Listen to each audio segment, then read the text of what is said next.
सरकार में रह के एमएलए नहीं करा पाए, वो सारे काम दिनेश कौशिक जी ने समाज सेवा में ही कर दिए। जी दिनेश कौशिक जी का जो समर्थन है ना पूरा बहादुरगढ़ की तरफ से और पूरा बहादुरगढ़ के हलके में जो 31 गांव आ रहे हैं पूरा समर्थन है उनका। कोई जात पात देखे सबका इन्होंने आज तक सेवा ही करी है। सेवा करने के साथ ही इनका नाम सेवा मूर्ति रखा गया है। इस समय हमें देश के तमाम राज्यों में विधानसभा चुनाव देखने को मिल रहे हैं। उसमें एक राज्य हरियाणा आ रहा है, उसके बाद दिल्ली के विधानसभा चुनाव हमें देखने को मिलने वाले। लेकिन फिलहाल अगर हम बात हरियाणा की करें तो इस समय हम हरियाणा की बहादुरगढ़ इलाके में मौजूद है, जहां से बीजेपी की ओर से दिनेश कौशिक को टिकट मिला गया है। टिकट के बाद से कौशिक जी ने मीडिया से बातचीत करी है। तमाम बातचीत में उन्होंने बताया किस तरह से आगे कैंपेनिंग से लेके एक पूरा रोड मैप तैयार किया जाएगा, बताया जाएगा किस तरह से जीतने के बाद से बड़े कार्य हमें उनकी सरकार में देखने को मिल सकते हैं। और साथ ही में बताया जा रहा है कि इस समय मौजूदा समय में हरियाणा में बीजेपी की सरकार जरूर है, लेकिन इस समय कांटे की टक्कर कांग्रेस और बीजेपी के बीच में बताई जा रही है, क्योंकि जो गठबंधन आम आदमी और कांग्रेस के बीच हमें देखने को मिल रहा था वो अब खत्म हो चुका है। उसके साथ साथ एक नया गठबंधन उभर के आया जिसमें जेजेपी और एएसपी साथ खड़े हुए कंधे से कंधा मिलाकर हमें नजर आए। लेकिन अगर हम बात फिलहाल हम बहादुरगढ़ इलाके करें तो इस समय यहाँ पर बीजेपी के पक्ष में हमें सारी चीजें नजर आ रही है। बताया जा रहा है किस तरह से चुनाव को लेकर जो पूरी प्रक्रिया है वो शुरू हो गई है। कल यानी कि 11 तारीख को नॉमिनेशन फाइल होने वाला है। दिनेश कौशिक जी बीजेपी की ओर से बहादुरगढ़ विधानसभा सीट से कल नॉमिनेशन फाइल करेंगे। नॉमिनेशन फाइल करने के बाद से पूरी चुनावी तैयारियां शुरू की जाएंगी, सारी कैंपेनिंग शुरू करी जाएंगी। तो अभी हम आपको दिखाएंगे किस तरह से यहाँ पे हम उनके मुख्यालय के बाहर मौजूद है। मुख्यालय के बाहर आप साफ तौर पे तैयारियां इस समय देख सकते हैं किस तरह से यहाँ पे आप देख पा रहे हैं कि पूरे मुख्यालय की ओर आपको आसपास जो आपको चेयर नजर आएंगे अंदर बीजेपी की फ्लैग अगर आपको दिखाने की कोशिश करें साफ तौर पर तस्वीरों में तो आपको यहाँ पे फ्लैग्स नजर आएंगे बीजेपी के। और बताया जा रहा है कि एक ही साथ में यहाँ पे आपको सारी तैयारियां नजर आएंगी। और यहीं पर अगर आप देखेंगे तो यहाँ पे आपको जो मेन एंट्रेंस है यहाँ पे जो ऑफिस की बीजेपी ऑफिस की वो आपको यहाँ पे साफ तौर पर नजर आएगी। और बताया जा रहा है कि ऑफिस अभी बंद कर तैयार हो रहा है, ये भी पूरी तरह से तैयार हुआ नहीं है। और साथ ही में ऑफिस के ठीक साइड में आप मेरे सामने यहाँ पे तस्वीरों में साफ तौर पे देख सकते हैं किस तरह से यहाँ पे जो है एक लोगों के बैठने के लिए सिटिंग अरेंजमेंट दिया गया है। सिटिंग अरेंजमेंट के बाद से यहाँ पे आप देख सकते हैं किस तरह से यहाँ पे जो लोग हैं वो अगर किसी को दिक्कत है, कोई जनता के जो समाधान करने के लिए जो दिनेश कौशिक यहाँ पे जब भी मौजूद रहेंगे तो उसके साथ यहाँ पर आप देख सकते हैं यहाँ पे पूरा सिटिंग अरेंजमेंट दिया गया लोगों को, ताकि उनको किसी भी तरह की दिक्कतों का सामना ना करना पड़े। गर्मी की वजह से यहाँ पर पूरी तरह से फैंस की और कूलर्स की पूरी तरह से व्यवस्था यहाँ पर की गई है दिनेश कौशिक जी द्वारा।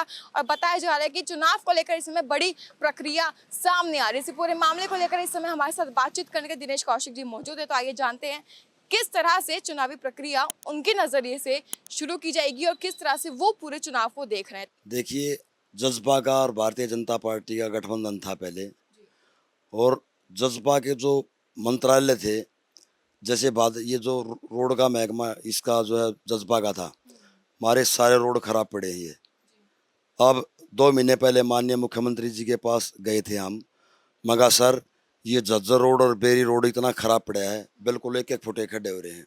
मुख्यमंत्री जी ने हमारी बातों को ध्यान से सुना और यहाँ के लिए इस अपने झज्जर रोड के लिए 20 करोड़ रुपये पास करवाए। और अब आचार संहिता लगने के कारण वो काम शुरू नहीं हो उसका, लेकिन 20 करोड़ रुपये आ चुके हैं। कल परसों 12 तारीख है और कल 11 तारीख है और नॉमिनेशन के सिर्फ 2 दिन बचे हैं इस समय। तो नॉमिनेशन को लेकर किस तरह की चीज़ें अभी आपके मन में आ रही हैं? और साथ ही में अगर हम बात कैंपेनिंग की करें तो किस तरह से जनता को मोहने का काम, अगर हम उसको शब्द दें, जनता को मोहने का काम अब कैसे बीजेपी करेगी और कैसे जनता का साथ अपने साथ आगे के लिए बरकरार रखेगी, ताकि आगे भी बीजेपी को जनता का इसी तरह से साथ मिलता रहे? क्योंकि अभी भी हम देखें तो हरियाणा में बीजेपी की सरकार है, तो क्या एक और टर्म में हमें टेन्योर देखने को मिल सकता है? देखिए, कल 11 तारीख है। कल सुबह 10 साढ़े 10 बजे से बहादुरगढ़ में रेलवे स्टेशन पर इकट्ठे हो रहे हैं। लगभग 8 से 10 हज़ार की संख्या में हमारे कार्यकर्ता होंगे।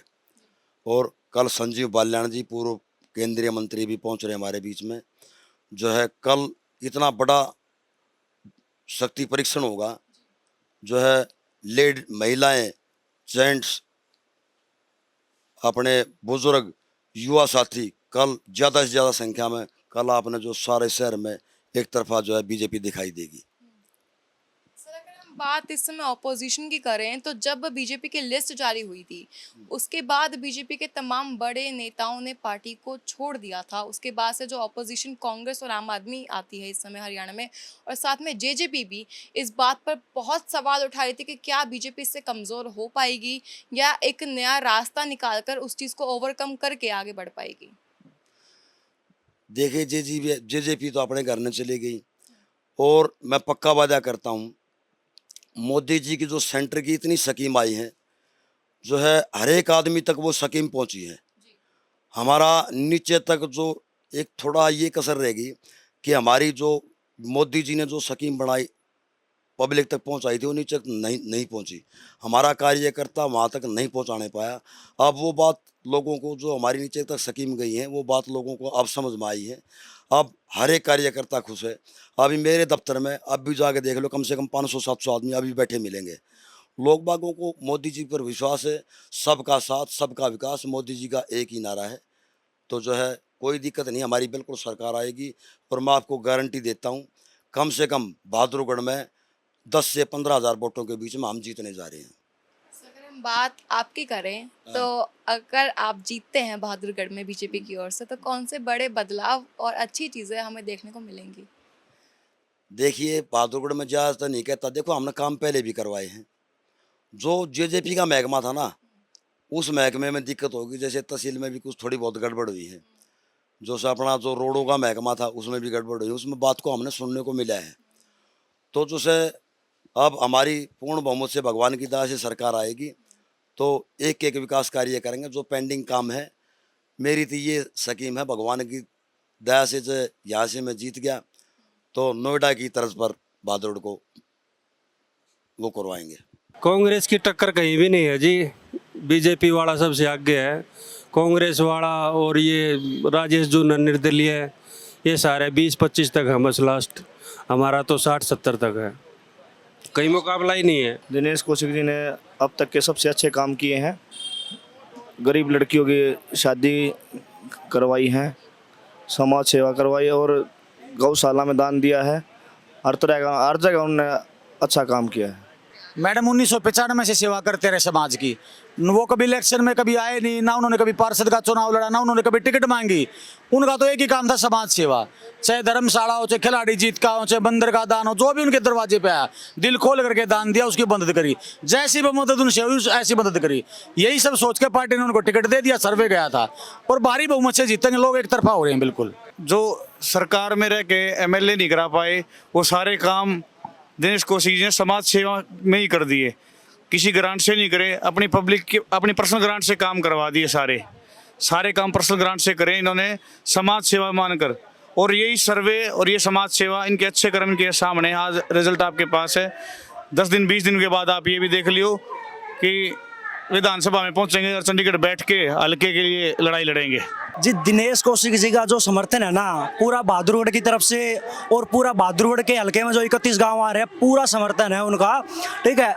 इसमें कोई दो राय नहीं है कि भाई दिनेश कौशिक जी का सबको पता है, क्योंकि वो काफ़ी टाइम समय से राजनीति में ना होने के बावजूद भी लोगों के लिए उन्होंने काम किया है और आगे भी करेंगे। हमारा भाई दिनेश कौशिक समाज में बहुत सेवा करे जी।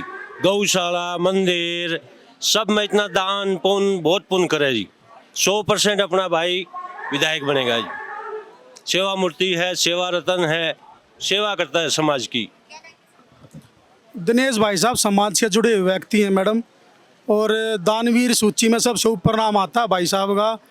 इसीलिए 36 बिरादरी का भाई साहब को साथ है और जीत निश्चित है। दिनेश कौशिक है। एक तो सर्वप्रथम आपके चैनल के माध्यम से आपके सभी दर्शकों को जय श्री राधे, और मेरा आपके चैनल के माध्यम से सभी हल्कावासियों को हाथ जोड़कर निवेदन है कि आज के हमारे जो दिनेश कौशिक भाई हैं ये सेवा मूर्ति के रूप में, करण के रूप में यहाँ से जाने जाते हैं, जो निस्वार्थ भाव से सबकी मदद करते हैं। इन्होंने बिना किसी पक्षपात के, बिना कोई जात पात देखे सबका इन्होंने आज तक सेवा ही करी है। सेवा करने के साथ ही इनका नाम सेवा मूर्ति रखा गया है, और इनको भारी मतों से 36 बिरादरी इनको भारी मतों से इस विधानसभा में चंडीगढ़ तक पहुंचाने का कार्य करेगी।